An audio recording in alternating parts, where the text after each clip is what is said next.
संस्थापक छत्रपती शहाजी महाराजांना, राजमाता राष्ट्रमाता जिजाऊ मासाहेबांना, युगपुरुष छत्रपती शिवाजी महाराजांना, धर्मवीर छत्रपती संभाजी महाराजांना, या संतांच्या भूमीला, या वीरांच्या भूमीला, या विद्वानांच्या भूमीला, माझ्या अवघ्या जन्मभूमीला, या महाराष्ट्र भूमीला मानाचा मुजरा.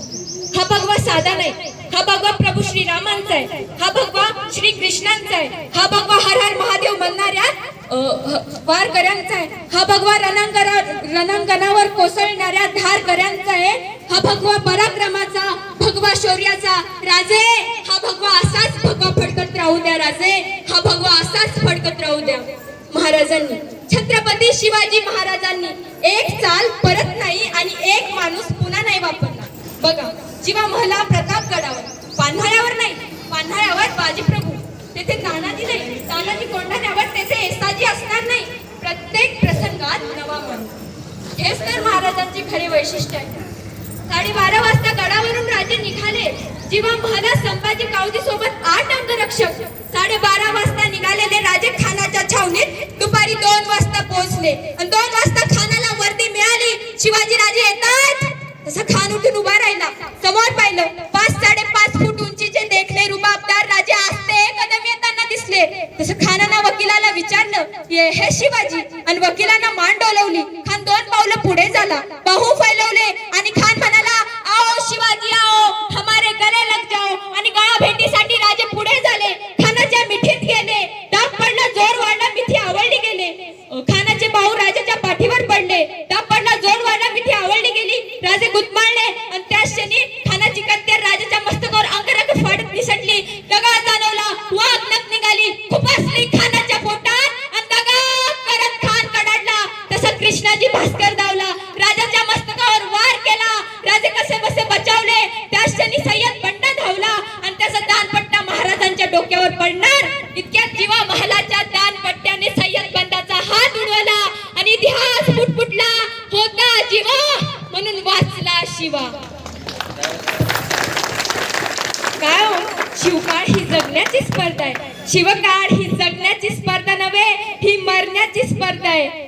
महाराज एखादी मोहीम काढायची आणि तसा बाजी म्हणायचा, राजा हडाव आपला, आपण जाणार. आणि तसा येसाजी म्हणायचा, ओ बाजी आम्ही हाय ना, ही मोहीम आमची, आम्ही जाणार.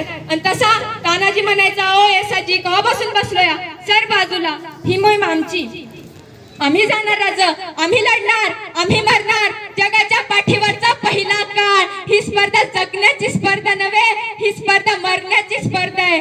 अनेक राजांनी गिरदुर्ग उभारले, अनेक राजांनी जलदुर्ग बांधले, पण माझ्या राजांना रणदुर्ग निर्माण केलं. राष्ट्रीय चरित्र, नॅशनल कॅरेक्टर घडवलं महाराजांनी. कोणी घ्यावा, तानाजी, बाजी, येसाजी, धनाजी, कोणी? प्रत्येकाचं आयुष्य सांगतं कसं जगावं आणि कसं मरावं. एक माणूस असा होता, तो दिलेर खान आला बुऱ्हाणपूरहून नाशिकच्या दिशेला. त्या नाशिकच्या प्रांतातील काही किल्ले मराठ्यांनी जिंकली होती आणि त्याच भागात एक किल्ला होता, कन्हेरगड. दिलेर खान कन्हेरगडवर येणारच याची कुंतूर मराठ्यांना लागली आणि एक सरदार, त्याचं नाव रामजी बांगेरा, तो त्या कन्हेरगडाच्या पायथ्याशी व्यस्त घालत बसला होता. त्या रामजी बांगेराला कळालं, दिलेर खान पठाण येतोय. 30,000 फौजीनिशी, मोठा हट्टी दिलेर खान. तो दिलेर खान पराक्रमी, त्याचं 30,000 सैन्य. अरे दुसरा कोणी असताना तर दिलेर खान येतोय हे ऐकूनच फरार झाला असता, पण नाही. हा रामजी बांगेरा म्हणाला, येऊ दे त्याला, दिलेर खान येतोय म्हटल्या बरोबर आपल्या 700 मावळ्यांपुढे उभा राहिला आणि हा म्हणाला, दिलेर खानाशी झुंजायचे. जे जातीचे असतील ते बरोबर येतील, जे जातीचे नसतील ते चालते होतील. लक्षात ठेवा, लढेल त्याला सोन्याची कडी आणि पळेल त्याला चोळी बांगडी. काय घ्यायचंय ते ठरवा. कोण तयार, कोण तयार? आणि बघता बघता 700 मावळ्यांचा किलकार झाला. अभिमान, हर हर महादेव. आणि बघता बघता त्या रामजी बांगेरानं स्वतःच्या अंगातली कपडे सरळ टराटरा फाडून टाकली, डोक्यावरचा मुंडा फेकला. ये दिलेर खान ये. आणि बघता बघता दिलेर खानाच्या घोड्यांचा टापांचा आवाज आणि 700 मावळे भिंगरीसारखे घराघरा फिरू लागले. बेभान टिपरी शिंग्यात घुमावी तेसे मराठे कडाडले. दिलेर खान अचंबित झाला. अरे कोण शौर्य, अरे कसलं शौर्य? माझे शिवाजी राजे सांगायचे ना, माझा एक मावळा 100ला भारी आहे म्हणून. अरे 500ला भारी पडत होता, बेभान झुकत होता. दारू गोळ्यासारखा भडकावा तसा रामजी भडकला होता. होता बेभान तलवारबाजी शमशेरबाजी एक एक मावळा झुंजत होता. दिलेर खानाचं 30,000 सैन्य पण हट्टी दिलेर खान हटला तटला होता.